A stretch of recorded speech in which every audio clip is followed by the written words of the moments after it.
Clearly the work of Mr. Gulen has been to help people think about what it means to be a religious person. And a religious person is first and foremost a person that approaches other human beings with a sense of awe, with a sense of respect, with a sense of wonder and friendship.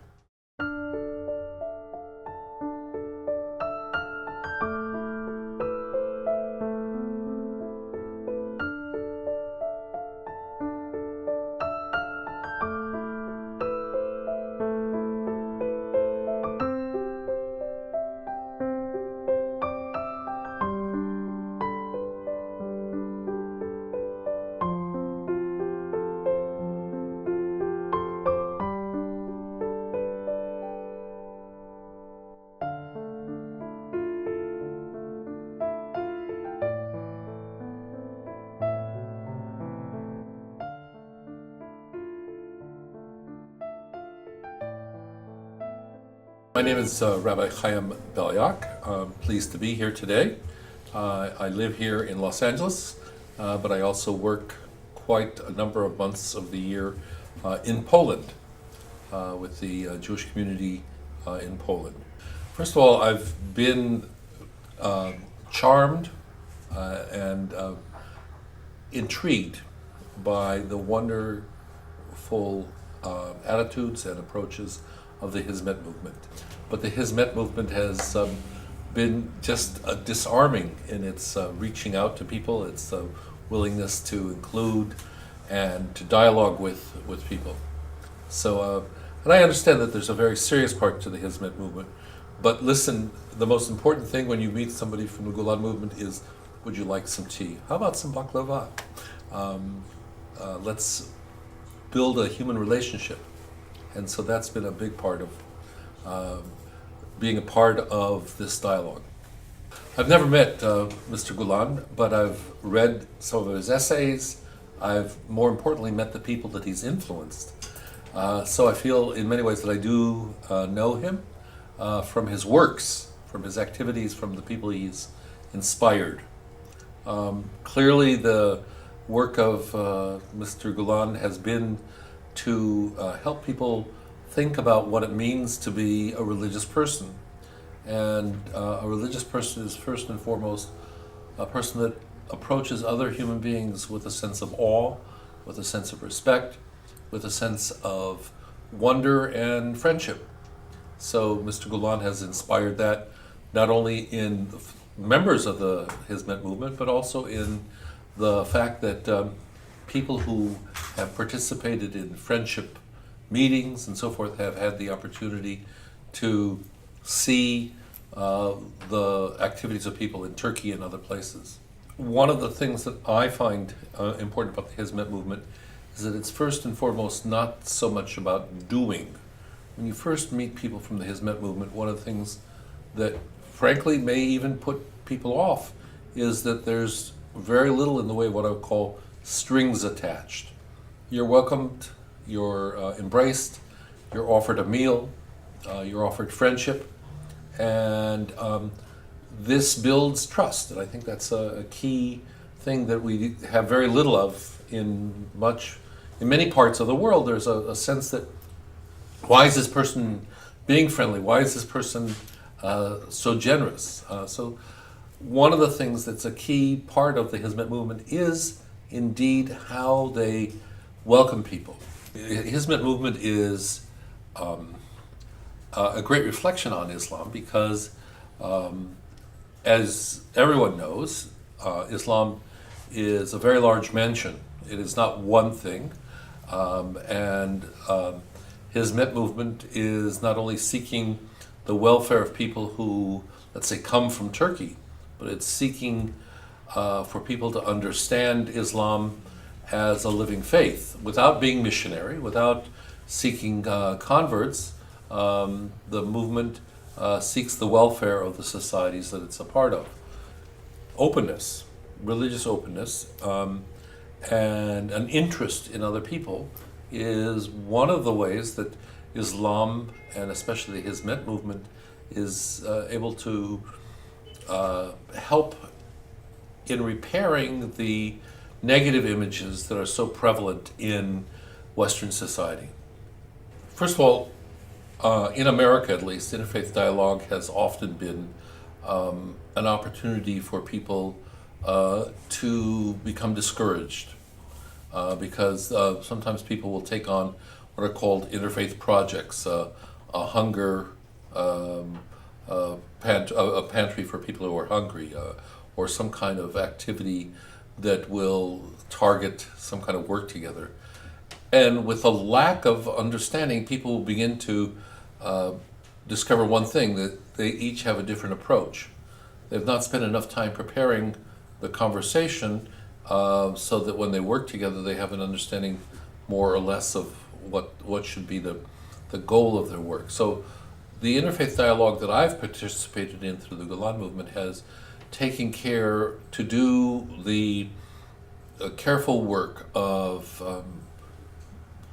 explaining the tenets of Islam, of inviting people to understand the historical context of the different countries in which Islam has participated in. And the interfaith dialogue has also helped us in the West understand that we don't have a monopoly on insight and learning and a commitment to the good. It's forced a conversation that has allowed people to gain respect and dignity, to see that respect and dignity are part of every culture, and that they're the goals of interfaith dialogue, not only in America, but now internationally, as we think about a world that is not only monotheistic religions, but other religions as well. I think I have a pretty good sense that education is not at the center of most religious life anymore. It's ancillary. There are schools in America that once were connected to a certain faith. And here, the schools that are associated with the Hizmet Movement are not expressions of Islam, but they do have an ethos of respect for learning, respect for science, respect for the modern world's benefits, at the same time that they convey a sense of values that are religious without being one specific denomination or another. The early work of Hizmet, which was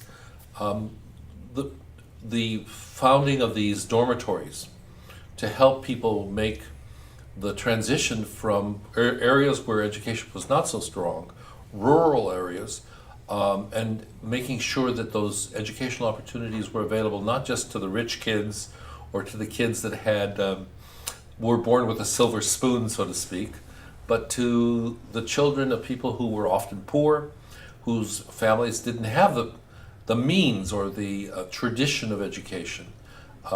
When I met with people in one of the hospitals in Istanbul that's sponsored, the hospital was a learning institution. There was a sense that the doctors and the nurses, the administration, were working for a higher purpose together. And that I think you see reflected in lots of Hizmet institutions, the sense of the community working with respect. Just the name alone, is anyone there? Is anyone listening? Does anyone care? Is the kind of serious self-questioning that every religious person has to ask. It's not a rhetorical question. It's always a question to oneself. Am I listening to the voice of the poor? Am I listening to the voice of the people less privileged? We know from biblical sources, we know from Quranic sources, from many religious traditions, that sometimes wealth helps people to distance themselves from the poor, from the people who are less beneficial.